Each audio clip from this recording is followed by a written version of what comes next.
Hello everyone, welcome back to my channel. तो guys ये है ब्लेंडर ट्यूटोरियल का सेकंड एपिसोड। फर्स्ट एपिसोड में हमने ब्लेंडर से रिलेटेड कुछ इंपॉर्टेंट बातें समझी थी और उसे कैसे डाउनलोड और इंस्टॉल करना है ये सब देखा था।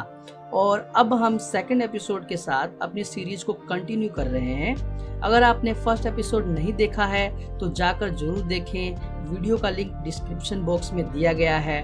और अगर आप इस चैनल पे नए हैं तो चैनल को सब्सक्राइब करें और बेल आइकन को भी दबा दें ताकि वीडियो की अपडेट आपको टाइम पे मिल जाए। तो चलिए शुरू करते हैं आज का एपिसोड। तो गाइस, ब्लेंडर इंस्टॉल करने के बाद जब आप उसे फर्स्ट टाइम ओपन करोगे तो आपको कुछ इस तरीके का इंटरफेस देखने को मिल सकता है।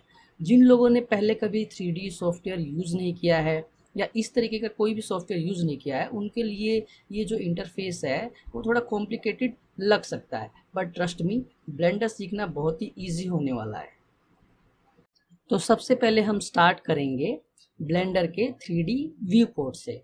तो गाइज, ये जो आप लार्ज एरिया देख रहे हैं इसे हम ब्लेंडर का 3D व्यू पोर्ट कहते हैं और इसमें आपको बाय डिफ़ॉल्ट 3 एलिमेंट मिलेंगे। और ये जो एलिमेंट है वो है 3D क्यूब, लाइट और कैमरा।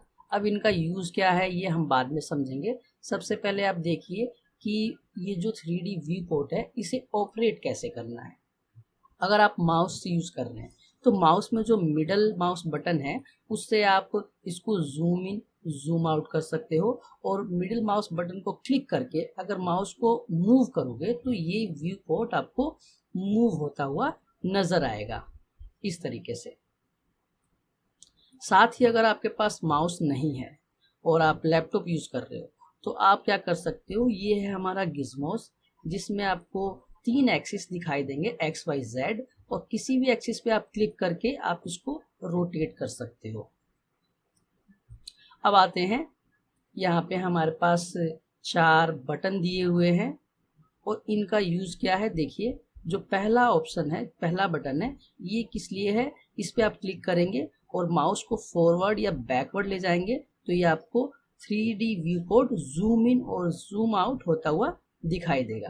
तो इससे आप जूम इन और जूम आउट कर सकते हैं। ये है आपका मूव। यहाँ से आपको क्या मिलेगा, ये आप इससे मूव कर सकते हो आसानी से। जो आपका 3D व्यू पोर्ट है इसे आप मूव कर सकते हो। ये कैमरे का ऑप्शन है, इस पे आप क्लिक करोगे तो आपको क्या दिखेगा कि आपका जो कैमरा है वो किस एलिमेंट को कैप्चर कर रहा है। ऐसा समझिए कि आप क्या रिकॉर्ड कर रहे हो ये आप इसमें देख सकते हो। तो चलिए अब देखते हैं नेक्स्ट ऑप्शन। जो हमारा नेक्स्ट ऑप्शन है वो है मोड ऑफ व्यू। अब ये जो मोड ऑफ व्यू है ये 2 टाइप के हैं। एक है हमारा पर्सपेक्टिव व्यू और एक है हमारा ऑर्थोग्राफिक व्यू। अब ये पर्सपेक्टिव व्यू और ऑर्थोग्राफिक व्यू में डिफरेंस क्या है। तो गाइज, आपने छोटी क्लासों में 10th या फिर 6th क्लास में आपने ड्राइंग बनाई होगी, जो एक बुक की ड्राइंग होती थी जिसमें हम कुछ इस तरीके का उसमें शेप बनाते थे। अब गाइस, आप देख सकते हैं जो ये शेप है वो हमें किस तरीके से नज़र आ रहा है। इस व्यू को जो है हम पर्सपेक्टिव व्यू कहते हैं। अब आप ध्यान से देखिए कि जब मैं इस मोड को चेंज करूँगा, ऑर्थोग्राफिक में चेंज करूँगा, तो ये किस तरीके से इसका व्यू चेंज होगा। तो गाइज, आप देख सकते हैं कि जो इसका व्यू जो है वो चेंज हो गया। तो अब देखिए इसमें डिफरेंस क्या है। एक्चुअल में होता क्या है, ऑर्थोग्राफिक व्यू में जो साइड होते हैं बैक या फ्रंट के, उन दोनों का जो लेंथ होता है वो सेम ही होता है। सामने से देखने पे आपको सेम ही लेंथ दिखेंगे। यहाँ पे हम मेजर करके भी देख लेते हैं।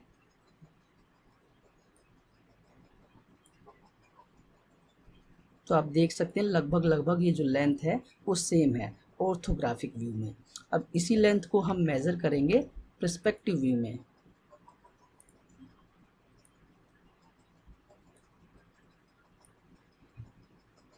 तो आप देख सकते हैं कितना डिफरेंस है। तो यही डिफरेंस होता है ऑर्थोग्राफिक व्यू में और पर्सपेक्टिव व्यू में। तो ये 2 मोड है हमारे व्यू के। 3D व्यू पोर्ट को हम 2 तरीके से देख सकते हैं, पर्सपेक्टिव व्यू से और ऑर्थोग्राफिक व्यू से। तो चलिए अब देखते हैं कि इस 3D व्यू पोर्ट में और कौन से टूल हैं जो हमें यूज़ करने हैं। तो आप लेफ़्ट साइड देख सकते हैं कि ये आपको 6 ऑप्शन दिए गए हैं और ये 6 ऑप्शन जो हैं, ये जो टूल है इनका लगभग 90% यूज़ होता है किसी भी काम में। ब्लेंडर पे आप कोई भी वर्क कर रहे हैं तो ये जो टूल है लगभग 90% आपका वर्क करके देंगे। तो चलिए देखते हैं इनका यूज़ कैसे करना है। तो ये जो पहला ऑप्शन है सेलेक्ट बॉक्स, इससे क्या होगा कि आप कोई भी ऑब्जेक्ट सेलेक्ट करना चाहते हैं तो इस तरीके से आप उसे बॉक्स सेलेक्ट कर सकते हैं। वैसे सेलेक्ट करने के लिए आप किसी भी ऑब्जेक्ट पे क्लिक करेंगे तो वो सेलेक्ट हो जाएगा, बट आप अगर आपको मल्टीपल ऑब्जेक्ट सेलेक्ट करने हैं 3D व्यू पोर्ट में तो आप इसे डायरेक्ट ऐसे बॉक्स सेलेक्ट कर सकते हैं। तो चलिए देखते हैं सेकंड ऑप्शन। जो सेकंड ऑप्शन है ये है कर्सर, इस पर क्लिक करेंगे और माउस का जो लेफ़्ट बटन है कहीं पे भी क्लिक करेंगे तो इस तरीके से आपको कर्सर वहाँ पे प्लेस हो जाएगा। अब ये कर्सर है क्या? मान लीजिए आप किसी भी नए ऑब्जेक्ट को ऐड करते हैं इस 3D व्यू पोर्ट में, तो वो जो ऑब्जेक्ट है इस कर्सर के प्लेस पे ही आएगा, यानी जहाँ भी ये कर्सर रहेगा वहीं पे ये ऑब्जेक्ट, कोई भी नया ऑब्जेक्ट आएगा। तो ये कर्सर एज ए समझ लीजिए ओरिजिन है, जहाँ पे इसको प्लेस करेंगे वहीं पे नया ऑब्जेक्ट आएगा। या आप चाहे तो अगर कोई भी ऑलरेडी जो 3D व्यू पोर्ट में ऑब्जेक्ट है उसे आप कहीं पे प्लेस करना चाहते हैं तो ये कर्सर जो है उसका रेफरेंस हो सकता है। नेक्स्ट ऑप्शन जो है वो है हमारा मूव टूल। अब इसका यूज़ कैसे करना है? ज़्यादातर इसी टूल का यूज़ होता है। हम ऑब्जेक्ट को सेलेक्ट करेंगे और यहाँ पे आप देखेंगे कि आपको 3 एक्सिस मिल रहे हैं, एक्स वाई जेड। आप किसी भी एक्सिस पे क्लिक करके ऑब्जेक्ट को मूव कर सकते हो। ये वाई एक्सिस है, ये हमारा जेड एक्सिस है और ये हमारा एक्स एक्सिस है। तो इस तरीके से हम जो है किसी भी ऑब्जेक्ट को 3D व्यू पोर्ट में मूव कर सकते हैं।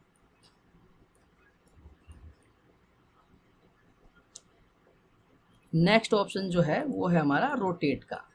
तो ये जो है ऑब्जेक्ट हम किसी डायरेक्शन में रोटेट करना चाहते हैं तो यहाँ पे हमारे पास ऑप्शन दिया हुआ है, एक्स में रोटेट करना हो या वाई में रोटेट करना हो या जेड में रोटेट करना हो। तो ये जो हमारा रोटेट करने के लिए टूल होता है, रोटेट टूल। नेक्स्ट ऑप्शन है हमारा स्केल।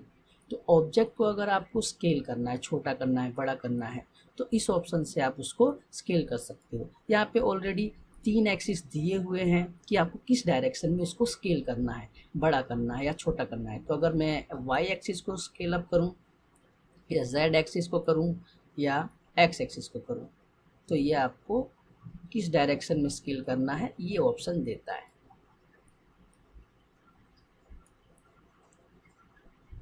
नेक्स्ट ऑप्शन जो है वो है आपका मूव, स्केल और रोटेट, यानी कि तीनों कमांड आप एक ही बटन से, एक ही टूल से फॉलो कर सकते हो, ऑपरेट कर सकते हो। बट इसका यूज़ जो है इतना कंफर्टेबल नहीं है क्योंकि ये जो है एक साथ तीनों के तीनों यूज़ करना जो है डिफ़िकल्ट है, तो इंडिविजुअली इनको यूज़ किया जाता है।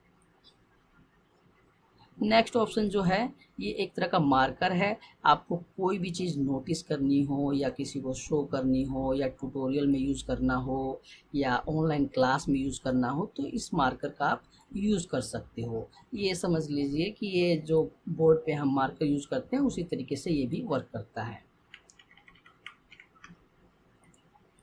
नेक्स्ट है स्केल टूल। स्केल या फिर कह सकते हो मेज़र करने के लिए, किसी डिस्टेंस को मेज़र करने के लिए ये टूल यूज़ होता है। लेट करो कि ये हमारे पास जो क्यूब है उसकी जो एज है, कोई भी एज या साइड, उसे हमें मेज़र करना है कि उसकी लेंथ कितनी है।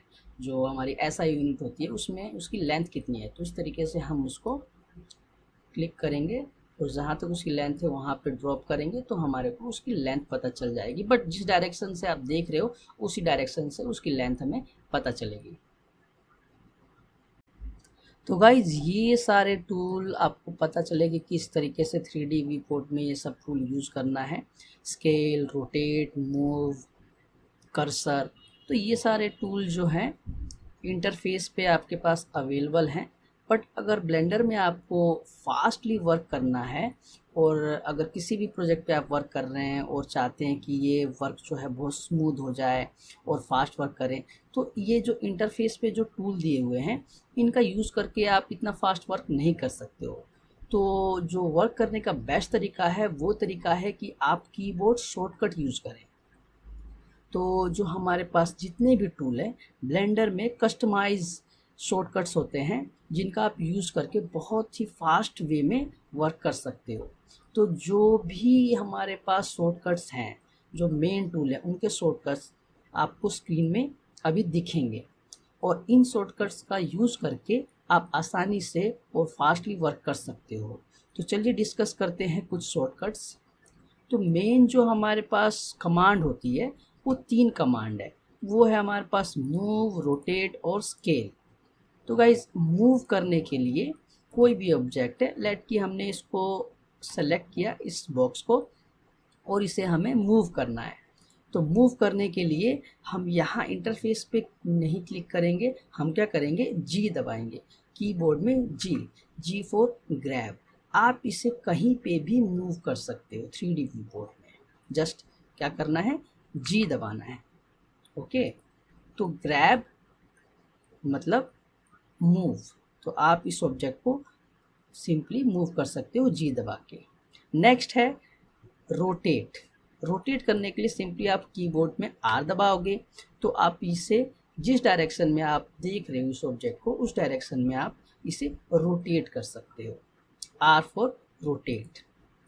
नेक्स्ट है scale, S for scale. S दबाओगे तो ये आपका ऑब्जेक्ट इस तरीके से माउस मूव करने के साथ ही ये स्केल अप होगा या स्केल डाउन होगा इस तरीके से। तो ये हमारे पास 3 कमांड जो है वो जो मेजर कमांड है इनके शॉर्टकट्स हैं। तो पहला शॉर्टकट है हमारे पास जी ग्रैब, आर रोटेट और एस स्केल।